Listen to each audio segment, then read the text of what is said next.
What happens when the CEO of a gas station chain goes undercover and sees his cashier refuse to serve a homeless veteran? Darren Vance stood in the back office of his 10th and newest gas station, pulling on a navy blue polo with the company logo stitched over the chest. He glanced at his reflection in the dusty mirror. His usual sharp haircut was now buzzed and uneven, his beard grown out just enough to change his jawline. The thick-rimmed glasses were fake but convincing. Even his posture had changed. He didn't look like a man worth 7 figures. He looked like a guy who needed a job. This gas station was one of 10 he'd built from scratch over the last 15 years. He started with a single pump in a small town. Now, his stations were sprinkled across 3 states. But as the business grew, so did the layers between him and the people on the ground. Lately, customer complaints had started piling up: rude service, unclean stations, missing stock.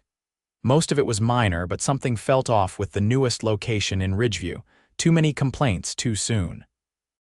So Darren decided to see it for himself. He'd never been to this station. The manager, Tyler, had only met the corporate HR rep during hiring. No one here had seen Darren's face. That's how he wanted it. "All right, new guy," Tyler said, stepping into the back. He was in his early 30s, clean-cut, with a sharp voice and even sharper eyes. "You're shadowing today. Watch, learn, and don't get in the way," Darren nodded. "Got it, name's Dave." Tyler barely looked up from his clipboard. "Sure, you'll be with Brianna on Register 3. Go." Out on the floor, the gas station had that sterile, too quiet feel.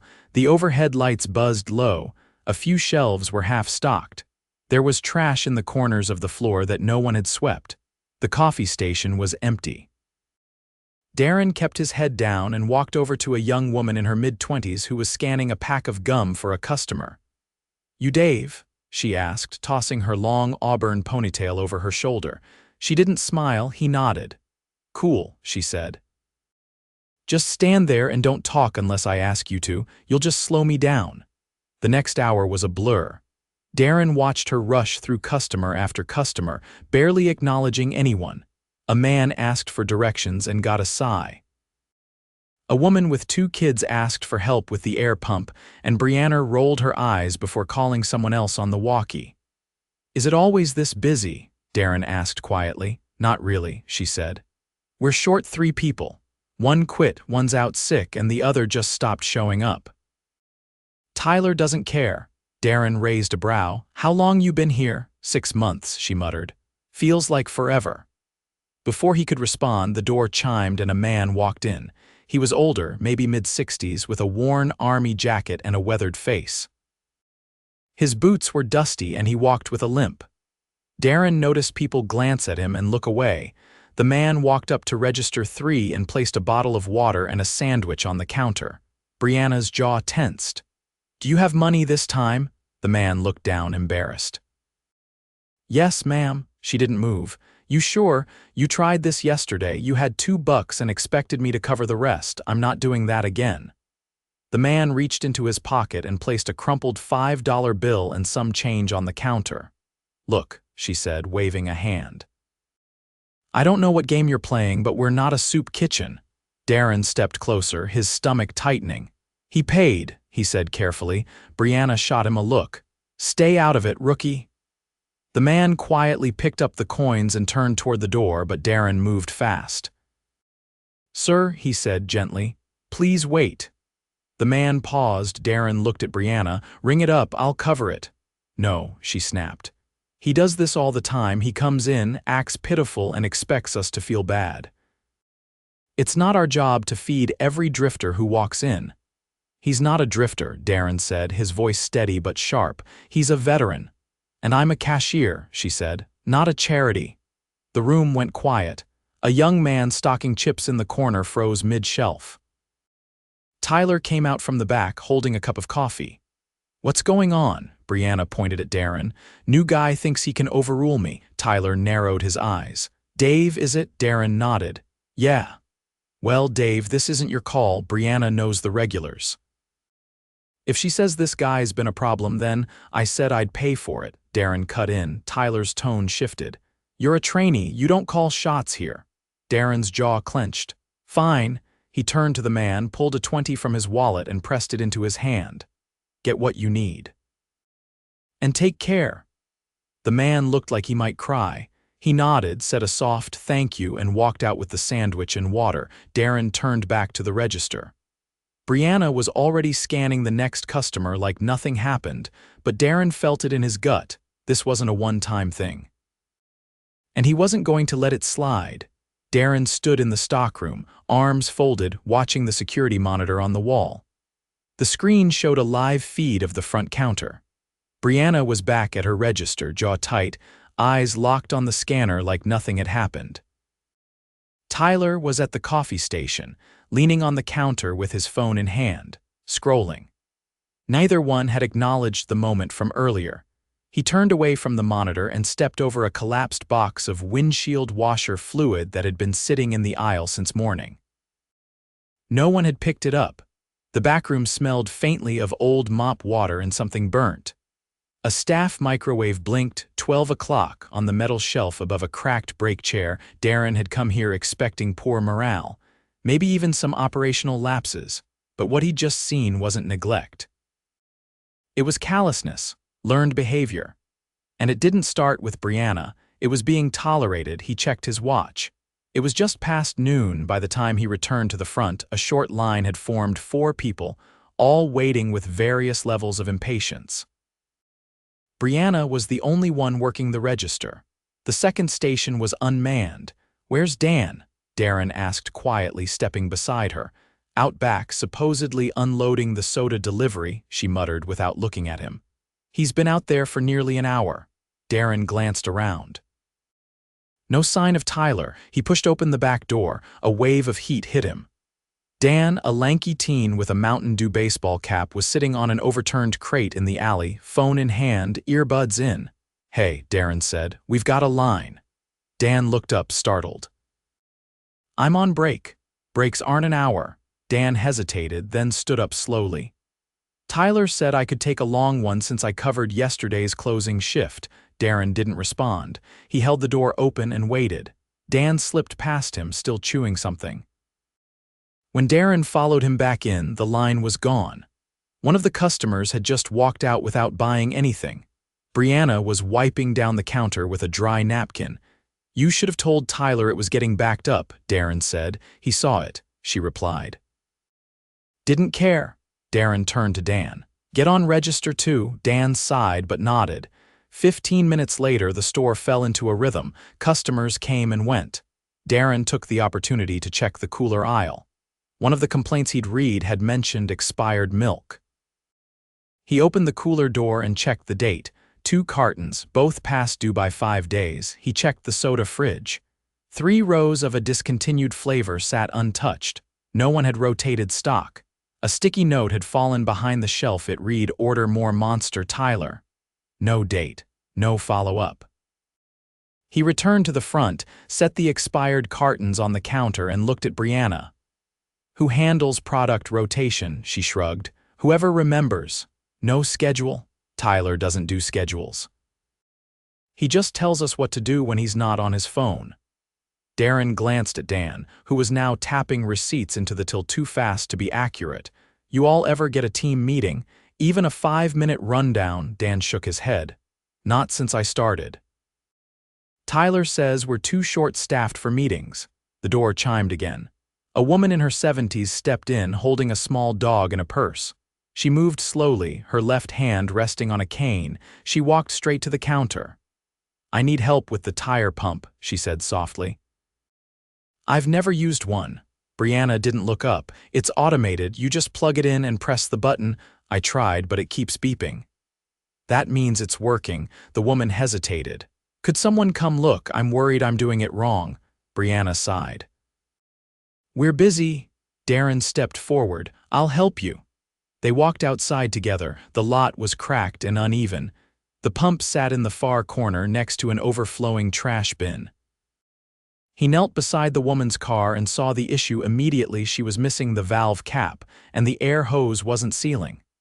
Let me fix that, he said, reaching into his pocket. He had a spare cap from earlier in the day found on the ground near Pump 7. Within 2 minutes, the tire was full. The woman smiled, eyes relieved. "You're very kind, thank you." "Of course," he said.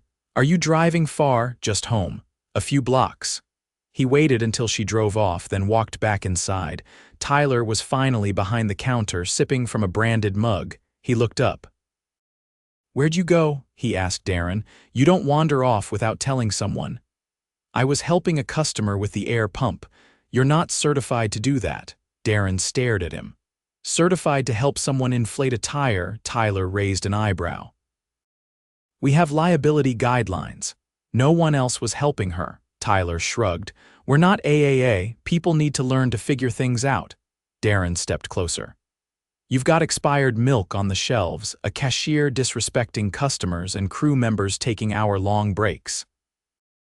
"You think that's fine?" Tyler's face hardened. "Who do you think you are?" Darren didn't answer. He turned to Dan. "Take your 15, Dan." Dan looked between them, then slipped into the back. Brianna stared at Darren. "You've got a lot of opinions for someone who started this morning." "I've got more than opinions," he said quietly. He walked to the office, opened the door, and grabbed the keys from the hook inside. Then he returned to the counter. "Tyler," he said. "Back room now." Tyler chuckled. "You serious?" "Very." They stepped into the storage area. Darren shut the door behind them. "I'm Darren Vance." Tyler blinked. "What?" "I own this chain. I built it from the ground up. And I came here because this location has more complaints in 1 month than some of my stores have in a year." Tyler swallowed. "I saw how you handled that veteran. I saw how you ignored the line. I saw you let your staff operate without a schedule or direction. That's not leadership. That's negligence." Tyler opened his mouth, but Darren cut him off. "You're done here. Pack your things. You're firing me," effective immediately. Tyler's face flushed. "You can't just come in and I can, and I just did." Darren opened the door. Tyler stormed out, muttering under his breath. Darren followed him to the front. "Brianna," Darren said. "He's no longer with the company." She stared at him. "You're joking." "No, and we're going to have a longer conversation later today." She didn't speak. Darren looked at Dan, who had just returned from the back. "Hold things down for 10 minutes, Darren said. "I need to make a call." Dan nodded, stunned. Darren stepped outside, pulled out his phone, and dialed the district HR lead. "Hey, it's Darren. I need a temporary manager sent to Ridgeview immediately." "Yes, I'll stay on site until they arrive. And I want a full review of this location's operations, staffing, and training records. Today." He hung up and looked out across the lot. The woman he'd helped earlier was gone. The trash bin still overflowed. The sun beat down, unrelenting. There was a lot to fix. But the rod at the top had just been cut out. Now came the hard part, earning back trust from the people who'd been left to carry the weight. Darren stayed on site after letting Tyler go, not in the office, not behind the scenes, but on the floor. He took off the name tag, tossed it into the drawer, and told Dan and Brianna the truth. Neither said much. Dan looked stunned but nodded slowly. Brianna's face stayed unreadable. She didn't apologize, didn't make excuses. She simply went back to wiping down the card reader and kept working. By late afternoon, the rhythm of the store had steadied, but there was no denying the strain. The three of them were stretched thin. Darren ran the register while Dan refilled windshield fluid outside. Brianna handled stocking, though she moved mechanically, not out of motivation but necessity. Every 15 minutes, Darren watched the door, waiting for the temporary manager to arrive. He knew HR had pulled someone from another district, but even so, it was a long drive. Until then, the 3-person crew was it. The lull broke around 5 when a man in a stained work shirt came in with his toddler in one arm and a gas can in the other. He looked exhausted, the kind of tired Darren recognized from years ago when he'd worked double shifts to keep his first station afloat. The man set a bag of chips and a bottle of juice on the counter. "I got a card with $2 on it," he said, voice rough. "Can I put the rest in cash?" Darren nodded without hesitation. "Yeah, no problem." Brianna, passing by with a box of snack cakes, stopped and glanced over. That's not how we usually do it. Darren didn't look at her. It is now. The man handed over the card and a crumpled dollar bill. Darren took it, keyed in the amounts, and handed him the change. You got a tire pump out there? The man asked. Yeah, Darren said. It's working. If you need help, I can come out. I got it. Thanks. As the man left, Brianna set the box down and leaned on the counter. So what now? You're just going to rewrite the rules. No, Darren said calmly, just enforcing the ones that should have been followed in the first place. She shook her head. You think that's going to fix anything? We're still down staff, still running behind. Doesn't matter how nice you are to people when you're getting buried every shift. You're not wrong, Darren said, but we're going to start fixing it, starting with you. Brianna crossed her arms. What's that supposed to mean? I saw how you treated that veteran earlier, Darren said. It wasn't just about being short-handed. That was personal. Her jaw shifted slightly, then she looked away. He's in here almost every day, always short, always acting like someone owes him something. He served this country. The least he deserves is respect. She didn't respond. Darren kept his voice steady. You don't have to like every customer, but if you're going to work here, you treat people with basic decency. Otherwise, you don't work here. She met his eyes. So what now? You firing me too? I'm giving you one chance. One. You show me this job means more to you than just clocking in and out. If I see anything like that again to any customer, it's over. She didn't argue, just nodded once and picked up the box again. Darren turned his attention back to the register, but his mind didn't settle. Something about her reaction wasn't defiant, it was tired. Not the kind of tired from a long shift, but something deeper. He filed it away, not an excuse, just something to look into later. The sun was starting to dip when the temp manager finally arrived, a woman in her early 40s named Carla, pulled in from the neighboring district. She walked in with a clipboard tucked under one arm and a no-nonsense presence. You must be Darren, she said, shaking his hand. HR filled me in on the drive. Thanks for coming on short notice, Darren said. You're going to be here until we find a permanent manager. Carla nodded. Let's do a full walk through. They spent the next hour combing through the entire station. Carla took notes. Darren pointed out the cooler stock problems, the backroom chaos, the scheduling gaps. She didn't say much, just kept writing. When they reached the employee schedule board, a warped whiteboard with faded marker lines, Carla tilted her head. This isn't a schedule, she said. This is guesswork. Darren pointed to the bottom corner where someone had written maybe Brianna, in red next to a Tuesday night shift. Carla let out a breath. We'll clean this up tomorrow, first thing. They returned to the front where Dan was finishing up with a customer buying propane. Darren pulled him aside. How many hours do you usually get a week? Dan shrugged. I don't know, depends. Sometimes 20, sometimes 30, no contract. Tyler said he'd get around to it. Darren turned to Carla. Get him on a proper part-time agreement. And make sure he's getting consistent hours. Dan looked surprised. Thanks. Carla gave a curt nod. We'll take care of it. Brianna was restocking the energy drinks when Darren approached her again. She didn't stop working. I need to speak with you after your shift, he said, privately. In the office, she nodded. Fine. An hour later, after the last customer had left and Dan had clocked out, Brianna stepped into the office. Darren was already seated. Carla stood near the wall, listening but not saying anything. Brianna leaned against the doorframe, arms crossed again. So, Darren didn't raise his voice. I want to know why you're here, not in this office, in this job, she blinked. What? I've seen employees burn out before, but burnout doesn't explain how you treated that man today. That wasn't exhaustion, that was something else. She hesitated. I'm not asking for a sob story, Darren added, but if there's something I should know, now's the time. She didn't move for a long moment. Then finally she spoke. My dad's homeless, she said flatly. Has been for 5 years, he's an addict. Every time I see someone like that come in here, I see him, and I get angry, because I've spent years trying to forget what that feels like. Darren didn't speak. I'm not proud of it, she continued. But that guy.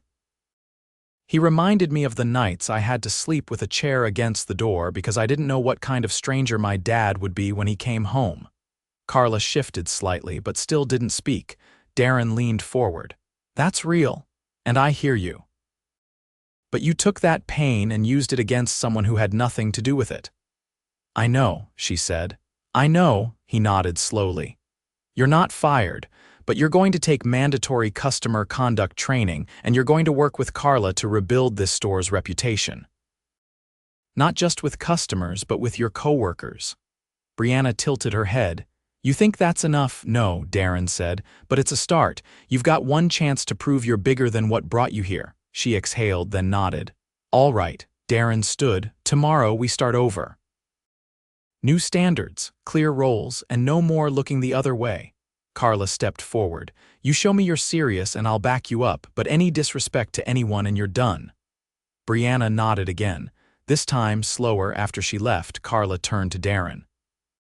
You sure about keeping her? She's not the problem, Darren said. She's what happens when a problem's left to rot. Carla nodded once. Then let's clean house. They locked up the station together, the last light clicking off behind them. Outside, the lot was quiet. The trash bins had been emptied. The cooler shelves were half-stocked but organized, and for the first time that day the place felt like it was breathing again. It wasn't fixed, not yet, but it was honest. And that was the first real step. The next morning came early. Darren arrived before sunrise, parking in the far corner of the lot. The station sat quiet under the dull orange glow of the overhead lights. A breeze pushed a lone receipt across the pavement. Inside, the air smelled faintly of bleach. Carla had stayed late last night to scrub the back office herself. By 6, the doors were unlocked. Carla was already behind the counter, sleeves rolled, clipboard tucked under one arm. She looked up as Darren entered. We've got a plan for today, she said, no small talk. Staffing's still thin, but I've roped in a part-timer from the next town over. He'll be here by noon, just covering 6 hours to give us some breathing room. Good, Darren nodded. That'll help. Brianna's scheduled to start at 7. Dan's at 8, Carla continued. I've got a full cleaning checklist set for the midday lull and I'm phasing in a proper rotation system. If we keep it tight, we can hold steady until we hire. Darren leaned on the counter. Inventory status. Warehouse shipment comes Thursday. I've updated the system to flag outdated stock before it hits shelves. No more guessing. Darren gave a short nod. Let's keep moving. By 7:10, Brianna walked through the door. Her uniform shirt was cleaner than yesterday, hair pulled back tighter. She didn't say much, just nodded and went to the back to clock in. Carla handed her a printout with the new customer service protocols and asked her to read it before her shift. She did quietly. At 8, Dan arrived, yawning, earbuds dangling from his pocket. Morning, he said, rubbing his eyes. Carla handed him a laminated task sheet. You'll be on exterior today. Trash, pump sanitation, window cleaning. Then register backup from 1 to 4. Got it, he said without complaint. Darren rotated between the cooler aisle and the counter, letting Carla take lead. He didn't need to hover. The team moved with more purpose. But he noticed the fatigue under the surface. Brianna's shoulders stayed tight. Dan leaned on the counter a bit more than he should, and Carla's voice had a slight rasp from staying late. They were trying, but they were still operating on fumes. Right before noon, the part-timer arrived. His name was Lewis. Early 20s, lean frame, steady eyes. Carla introduced him quickly, assigned him to stock the snack aisle and shadow Brianna at register 2. 15 minutes into their shift, Darren watched as a woman in a utility uniform approached the counter with a half-eaten granola bar. Hey, sorry, she said, nodding toward Brianna. I was in here last week, paid cash, but I think I got shortchanged. I didn't notice till later. Brianna didn't blink. You have the receipt. No, then there's nothing I can do. Lewis looked over, hesitating. The woman frowned. It was just a couple bucks. I'm not trying to make a scene. Brianna turned away. Then don't. Darren stepped forward before Carla could react. Brianna, he said, voice even, step into the office. She looked at him, then toward Carla. Now. Inside, Darren closed the door and stood by the window overlooking the station floor. I gave you a warning. She didn't have proof, Brianna said quickly. I didn't do anything wrong. You didn't ask for her name, you didn't check the register logs, you didn't even try. Brianna crossed her arms. This job is about moving people through, not digging through every story someone throws at me. No, Darren said sharply. This job is about trust. You don't need to solve every issue, but you need to treat people like they matter. She came in here accusing me. She came in here hoping someone would listen. Silence. Darren stepped back. I told you yesterday, one more incident and you're out. This was it. Brianna's breath caught in her throat. No negotiation, he added. Clock out. Carla will process your final check. She didn't argue. She didn't even look surprised. Just turned, opened the door, and walked out. Carla met her at the register, said nothing, and guided her to the back. Darren returned to the floor.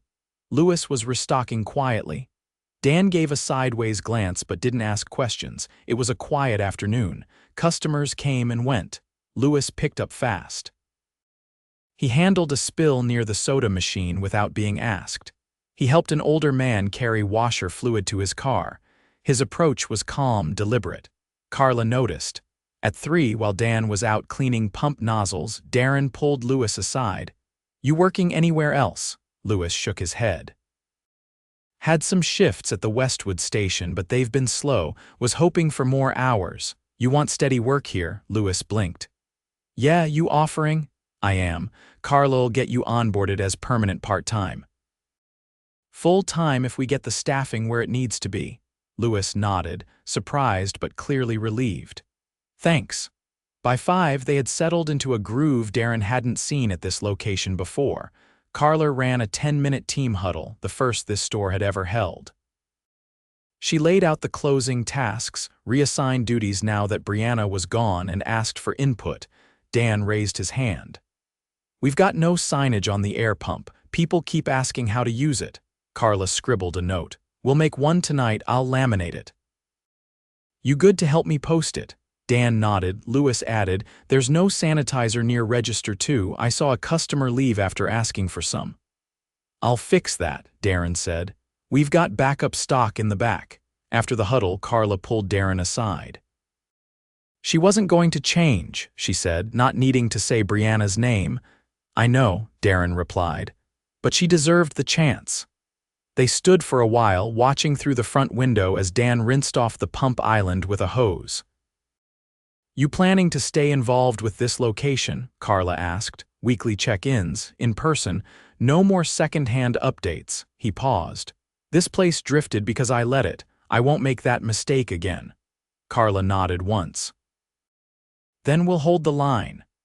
That evening, as the team closed up, Carla handed each staff member a printed schedule for the week ahead color-coded with responsibilities clearly outlined. Dan looked stunned. You serious? This is organized, Lewis grinned. I didn't know we got printed schedules here. You didn't, Carla said. Now you do. Darren waited until the last customer left before stepping outside. The lot was clean. The trash bins were emptied. The air pump had a fresh instruction sign posted. The windows gleamed faintly under the overhead lights. He looked back through the glass at the team inside, small, tired but holding steady. This wasn't a turnaround built on speeches or sudden transformations. It was the result of decisions, some hard, some overdue, all necessary. A toxic manager removed, a broken system dismantled, trust slowly being rebuilt.